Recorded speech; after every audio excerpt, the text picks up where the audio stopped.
Gary, thank you for this interview. One of the things I want to talk to you about is the minimal facts approach. Right. Because that was your dissertation, and I find it to be fascinating. Even people like Jordan Peterson found it interesting. He put it on his website. And what is the minimal facts approach, and why is it important? In just a moment, the minimal facts argument is, and the number of facts you use can change, it's variable, but the idea is, even if you use the facts which specialist New Testament scholars and others in like fields, so we could say New Testament, theology, classics, history, philosophy, guys who are in relevant fields, who have studied the data and who have terminal degrees. Mm-hmm. The reason I say all that is, there's so many guys who think Jesus didn't exist. They're really young, between 15 and 25 often, don't have degrees, and they call themselves scholars. And I'm just trying to tell people, they're going to be screaming, going, you didn't hear me and my buddies, because they literally write to me and say this. You didn't hear me and my buddies, we would skew all your stats up. Well, I'm not counting your stats because you don't know the field. You know, I don't tell them that. But so if you only use the guys who have terminal, I don't care if it's Richard Carey. Richard Carey is fine. Bob Price is fine. Bart Ehrman's fine. I'd rather use those guys, because then they mean more to people when they allow it. And Bart Ehrman concedes the minimal facts all over the place. And so I'd rather use them. So I don't care how liberal, skeptical, agnostic, or atheist they are. Bart's an atheist. The idea is, if you use only the historical facts, which the vast majority, I'm thinking like over 90%, the vast majority of critical scholars will allow, there's enough of a basis there to argue that the resurrection is the best explanation for the data we have. That's the minimal facts argument. Use the minimal data that everybody will give you, and you can still get a resurrection. So again, so you're using data that's not necessarily Christian. It's definitely not. Definitely not Christian. And you can come up with a good argument and good evidence for By the way, I should clarify that. It is Christian, but it's not Christian in the sense that it's shared by unbelieving scholars. It's right. shared across the board. Across the board. So what are some of those facts? Well, I've used as few as 3 and as many as 8. You go, well, why do you change your number? I don't know. I mean, it really depends on what mood I'm in. If you want to be funny, depends on what audience I'm with. Well, why do the facts change over the years? I don't know. It just hits me that one of them gets more early is one that was periphery, a little more periphery years ago, but now it's front and center because critics say that this message is in the first 1 to 2 years. So my list changes. The number. Right now I use 6. And the 6 I use, Jesus died by crucifixion. Afterwards, his disciples, and I word this very carefully, his disciples had experiences that they believed were appearances of the risen Jesus. Bart Ehrman concedes that. The message was taught very early. Bart Ehrman, to keep using him, Bart Ehrman says, we have many texts in the New Testament, creedal texts and Acts sermon summaries that give this information, the first 2 points, and the texts date from 1 to 2 years after the cross. James Dunn said the creed in 1 Corinthians 15:3 could have happened the same year Jesus was crucified. So early is my third one, very early. 4, their lives were transformed by this message to the point where they were willing to die. Now someone stops me and goes, everyone dies for what they believe. Muslims die for what they believe. Jews die for what they believe. Christians die for it. I'll bet you atheist communists died during the Russian Revolution, whatever. Right. China, oh, for sure. That happens. People die for what they believe, and obviously the majority are wrong because there's a whole bunch of views. You go, well, then why are the disciples different? Because all these other beliefs, Christians included, the knife cuts both ways, all these other groups die for a belief that they have that they've learned from someone else. The communist who dies for a utopian society believed Karl Marx, Lenin, Stalin. So they believe their stuff.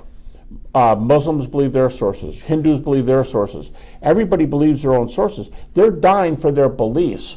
You go, so did the disciples? That's true. But the disciples had something no one else had. They not only died for their beliefs, they died for what they saw. And none of these other people died for what they saw because they're way too far removed from even the later ones, Marx, Stalin, Lenin. It's still way too far to say they saw it. And the guys who have religions, Hindu, Muslim, whatever, it's way earlier. They died because they think Radhakrishnan was speaking the truth. They died because they think Muhammad spoke the truth. They died because Moses spoke the truth, because Jesus spoke the truth. They died for truth. The disciples died for truth and what they saw. So they died, and I say it this way, they were willing to die. That's what I usually say. We can't prove they all died as martyrs, but they were willing to die for the resurrection. Oh, that's way too specific. No, it's not. Watch this. They were willing to die for Christianity. Is that true? Okay. Well, the key to Christianity is the gospel. Is that true? They were willing to die for the gospel. Okay. Paul said if there's no resurrection, there's no Christianity, and everybody believes that. So they were willing to die for the resurrection. Many did. I can't prove they all did, but they were all willing to die, and they were the ones who saw Jesus. You go, well, yeah, but we don't have their testimony. You're probably thinking they wrote the Gospels. I'm not assuming that at all. My best argument is Paul sets the argument out in 1 Corinthians 15:3 and following, but then he went to Jerusalem in Galatians 1 and again in Galatians 2. They would like to excise those verses. So he goes to Jerusalem and interviews the big four: James, Peter, John, Paul. Barnabas is there, Titus is there, but nobody's bigger than these four. Nobody's bigger than these four. And Paul said, I checked out the gospel with them, and in English, because he wrote in Greek, of course, they added nothing to me. They added nothing to me. And then a few verses later, they give Paul and Barnabas the right hand of fellowship. They blessed them. You don't bless heretics. So that tells me, where did Paul get the testimonies of Peter, James, the brother of Jesus, and John? They told him. He interviewed them. Right. So that is why early is important. That's why them willing to die for it's important. Then my last two are the two skeptics, James, the brother of Jesus, and Paul. You go, well, you already mentioned them. No, I already mentioned that they thought they saw the risen Jesus. What I want to talk about in the last 2 points is that they were converted from being an unbelieving family member, what's a special kind of skeptic, and a persecutor who either killed or watched other people kill men, women, children, or imprisoned them who were Christians. So they're special kinds of skeptics, and they came on board because they also had, I'm careful of my language again, they also had experiences that they thought were appearances of the risen Jesus. Interesting. So what you're saying is that they were not inclined to believe in the message. They're actually Paul who was persecuting the church. And so it's not like he wanted to believe it. They came from across the street. They came from, they didn't come because, critics say, well, maybe Paul had an epileptic seizure on the way to Damascus. That's funny, because number one, there's no evidence for this. So why do you yell at me for having no evidence? Then you're free to make theories that are totally groundless. But here's another problem with that view. Paul had a seizure. Well, if you're going to use the Acts of, Paul never says, I saw this. That's Acts, where there's kind of like the light and all that. Paul just said, I saw Jesus. And the language is bodily, by the way, 1 Corinthians 9, 1 Corinthians 15. But if you go, oh no, but those Acts accounts, that's kind of amorphous. He probably had he may be epileptic seizure. Really? Well, I never saw a guy have an epileptic seizure and everybody around him also fell to the ground. Right. So number one, you don't have any evidence for it. Number two, it doesn't fit the facts. What else you got for me? Interesting. So I'm talking fast, but I'm used to this. I've gone through this stuff for 40 years. So I know you have. But it's interesting, Gary, how you have 1 Corinthians 15, which is very early. It sounds maybe in the mind of 21st century people that 1 to 2 years is far out because of social media. Everybody admits it. Right. And but what I'm saying is that for an event of antiquity, 1 to 2 years is really early compared to. And if Jimmy Dunn is right, maybe the same year. Maybe the same year. And what's interesting is in 1 Corinthians 15, he goes through the names of people who've seen, the disciples who've seen the risen Jesus, and he goes saying that there are over 500 people who have seen. There's three groups in just that little one. There's the 12, a group called all the apostles, and the 500. It's just amazing material because people try to think of quickie ways to get away from it, and they really can't because the data are right there, and you got to do something with it. You got something with it, and all these 500 people, Paul says, most of them are alive. So it's not like 2 generations later, it's claiming something. My grandfather saw. No, it's saying, hey, I saw it, and it's not like they had anything to gain from saying that, Gary. Well, yeah. What one critic said, Paul was hoping to step up the social ladder from becoming a Christian. Excuse me. He was already up the social ladder as one of the leaders of the Pharisees. Christians were the lowest of the low. He wasn't moving up the social ladder. And the way his life ended, it's not exactly, Yeah. Now, by the way, I did these 6 facts with one of the top New Testament skeptics of the world. Anybody who reads the field would know who this guy is. And he and I dialogued on it live for 2 hours. And the moderator said, he asked me, what are you going to use? I gave 6 facts. He turns to the other guy. Do you have any problem with his facts? The guy's an agnostic. He says, do you have any problem with these? The guy goes, no. He said, I don't have any problem with these 6 because Gary's 6 facts are the strongest facts in the New Testament. Guy goes, cool. By the end of the 2 hours, the moderator said to the guy, can I ask you a personal question? Sure. Why aren't you a believer? And the guy said, the agnostic said, I'm not into belief.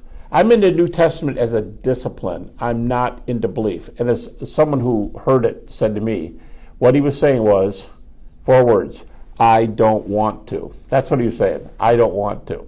But he didn't say, I can refute it. Right. He said, I don't want to. I don't want to. Yeah. It's interesting. It makes me think of Simon Greenleaf, how he thought of he was an atheist, and one of his students challenged him. At Harvard. And one of the fathers of our modern law system and how to come to a verdict, right? And he, when faced with the evidence of the 500 witnesses, and he said, if they had gone through a court of law, I mean, it would have taken forever to hear all these witnesses, and you could not judge in the favor of the resurrection. And he became a Christian. Yeah. He became a Christian, and so it's very interesting, to deal with those facts. And is there anything else that you would like to add to somebody who's seeking, Gary? If somebody's seeking right now, listening, what would you encourage them to do? And I'd say study these and whatever facts you want to. When I say see if you can think of refutations, let's say historical refutations. Don't say, maybe there's these people on Alpha Centuria who can't, okay. I mean, be realistic. Can you come up with a historical refutation? And if you're like this agnostic I just mentioned, why don't you want to? Mm-hmm. Is it a volitional thing?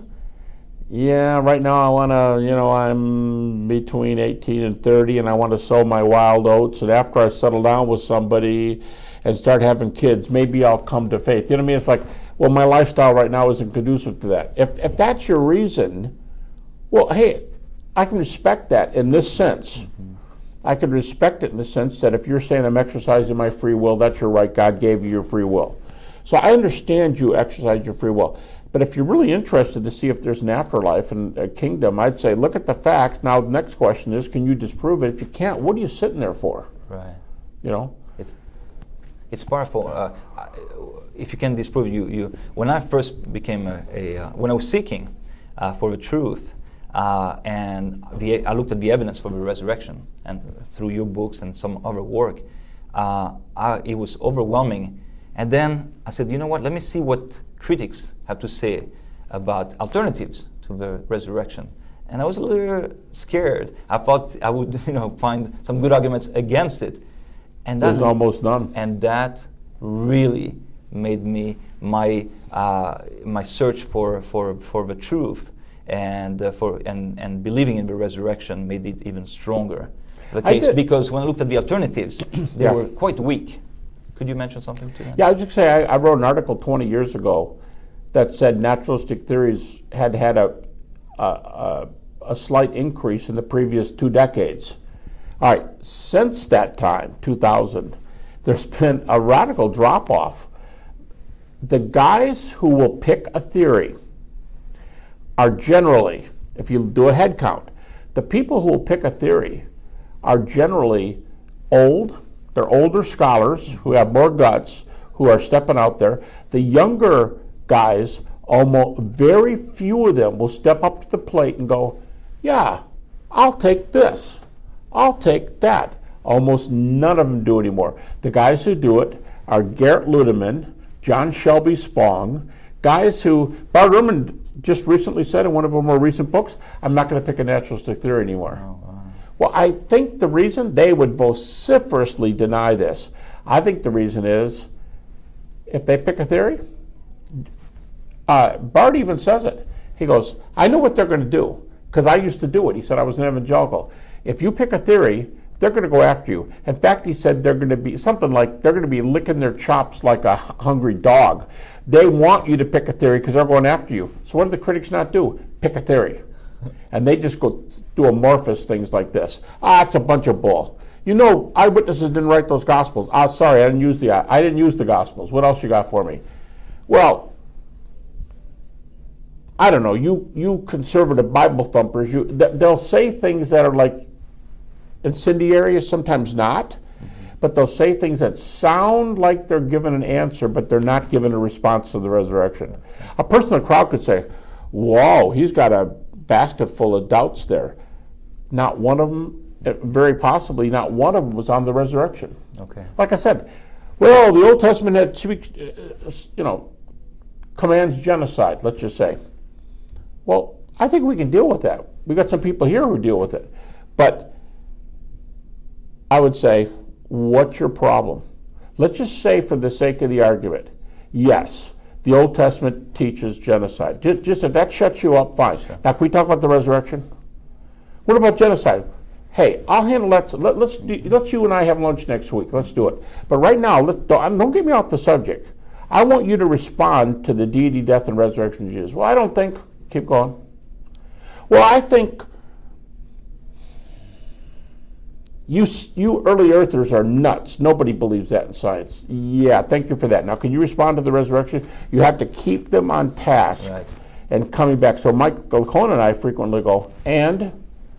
Well, I got a problem with that. And? I don't. You do? Fine. You do. And? What else is on your mind?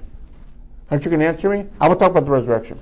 Right, because Paul says that, without the resurrection, really, our faith is in vain. It's all stands on the resurrection of Jesus, because that's the difference between Christianity and any other faith, religion, ideology. There's nothing like it. If you claim to be God and you tell me I'll die and then in 3 days I'll see you, and then you do it, and then you predicted it, I'll laugh at you. I'll laugh at you, Gary. But if you do it, I'll take you seriously. Now, two of the alternatives, and then before we end the interview. Two of the alternatives. One is the group hallucination, that everybody hallucinated and so Jesus risen, and number two is the swoon theory. And could you mention something to that effect? Yeah, there's a lot of problems with hallucination. All right, you go, well, you just say that. Okay, I'll put my money where my mouth is. I've several months ago finished a chapter on hallucinations for my magnum opus. I've got like 25 refutations of hallucinations. So let's just say, take my word for it, it's coming out. And I already have it. I have another article in print already with 19 refutations. Okay. So I'm in print. There's many. In fact, I have another one with a bunch of I just remembered it. Another one with about 50 pages on it. All right, there's a lot of refutations. But I think one is enough. One friend of mine is a clinical psychologist, a co-author. Another friend who is a medical doctor and a co-author. Both of them did exhaustive lit reviews, one in clinical psychology, one in medicine. They said going back approximately 25 years, there's not a single documented, anybody can talk, I was in a group and we saw, chances are when they do that, when they're in a group and they see something, it's not an hallucination, it's an illusion. We saw a buzzard. No, it really was a buzzard. We thought it was a UFO. I mean, that's not an hallucination. You saw a buzzard. That something was there. That's an illusion. Mm-hmm. Get your categories right. An hallucination is much more radical. Mm-hmm. You see something when there's nothing. And the problem is, these two, the clinical psychologist, medical doctor, found no documented cases, I think it was for 25 years back. None. And here's your problem. You're going to say, well, it still could happen. Okay, cool. It still could happen. None on record. See, and you're always the one that begs me to be scientific. Yeah. I got the science, you're running from it. But, whatever, you think you're going to use it once. And the early creed, there's three. And then the Jesus Seminar, of all people, and Helmut Kirster, a student of Rudolf Bultmann, a skeptic, they both say, Jesus Seminar and Kirster both go, there's another one here. Besides the three, the women. Don't forget the women. That's 4 group appearances. All right, so there's like none in the annals of science and psychology and medicine, and you're going to just blow off 4 like it could have just happened? And there's not one? Right. You need 4? And by the way, if the Gospels turn out to be reliable, you're going to have a bunch more group appearances. So hallucination doesn't stand a chance. Could Jesus have survived the crucifixion? Okay. Whenever I do minimal facts, I always make this move, let's just say you're right. I think you're easily wrong. Let's say you're right. Here's the big problem. The biggest refutation of swoon is not, could we have taken a pulse? What would an EEG show? What would EKG show? That's not the biggest objection. If he dies, you're the skeptic. What day do you want to say? I don't mean what date, but what day of the week did he die on? Friday. What day was he seen for the first time? Sunday. So let's say he's a mere man, really bad shape, but didn't die. What shape is he going to be in a day and a half by the clock? A day and a half from Friday late afternoon to Sunday real early morning. What shape is he going to be in? Not good. Not good.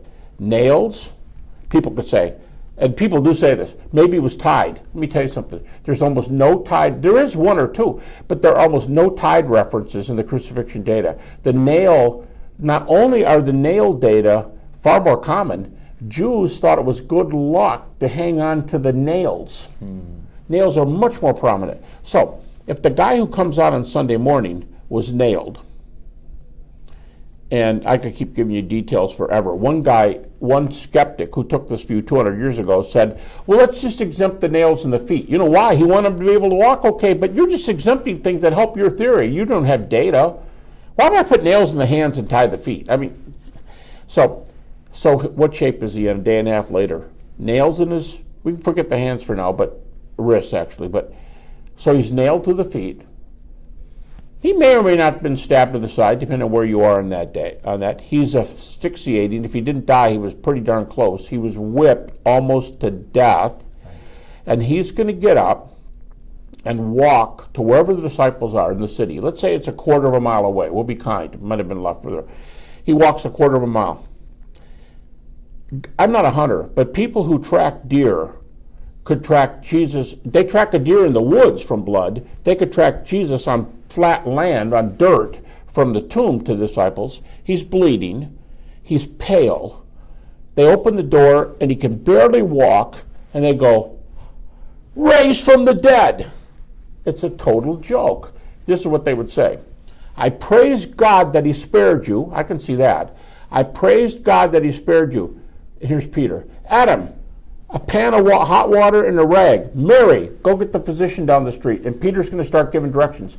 Let's nurse him back to health. Don't get me wrong. It's an answer to prayer. God kept him alive. Mm-hmm. What he didn't do was raise him. So no matter what you think about the cross, this is called Strauss's critique, because the guy who came up with this was more or less the most liberal, German liberal in the 19th century. He died a disillusioned man who rejected God and afterlife, the two big things for the liberals. Mm-hmm. He died without those. He said the swoon theory is a total joke because the Jesus who was raised could not have convinced anybody. The guy who walked out of the tomb, not raised, couldn't have convinced anybody he was raised. Alive, yes. Raised, no. So the swoon theory is self-refuting. Okay. So not only for them to believe in him, but to sacrifice their whole lives for him, to make him Lord. And don't forget, they're the ones who watched it. Yeah. So I think we can I think we can be fairly secure. If they died for the resurrection appearances, he didn't come in, as we would say in the 60s, he didn't come in looking like death warmed over. Right. That's not what he looked like. He And didn't look like we better bury him right now. And the skeptics of the time, those who crucified him, would have been quick at catching him. Well, do you know what? There's a verse early in Acts that says a bunch of priests came to the faith. No explanation. Why did they come to the faith? Did they know some insider things? Did they hear somebody say, man, we should have done a better job shutting this guy up, blah, blah, blah, blah, blah. Did they hear some stuff? Right. Did they hear his testimony before the Sanhedrin where he claimed to be divine? 4 times he claimed to be deity, Mark 14, 61, 64. I'm telling you what, this case is, the case for the gospel, deity, death, resurrection, is tight.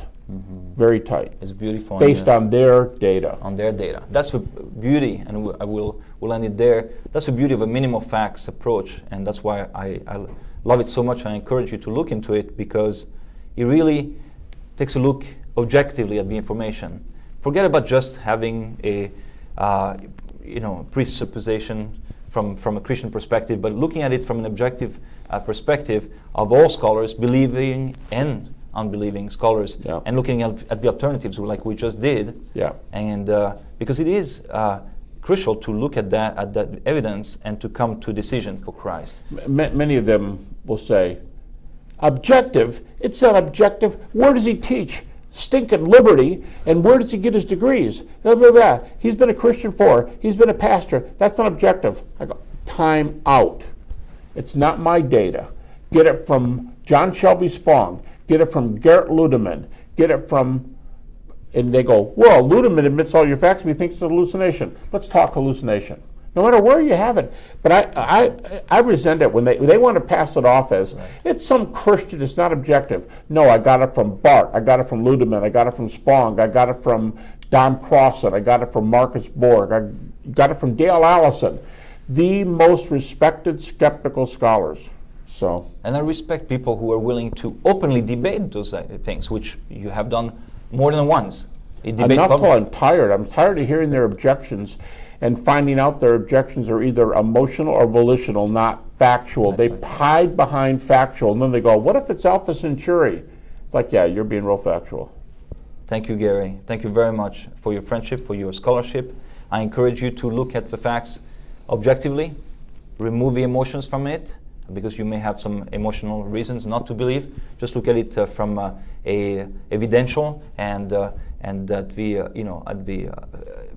facts and the evidence behind it, and make a decision for Christ, because it's the most important decision that I believe you can ever make. Yeah, it's only for eternity. It's only for eternity. Thank you, Gary. Well, how long was the interview? Yeah, 10 hours. Dinners for me.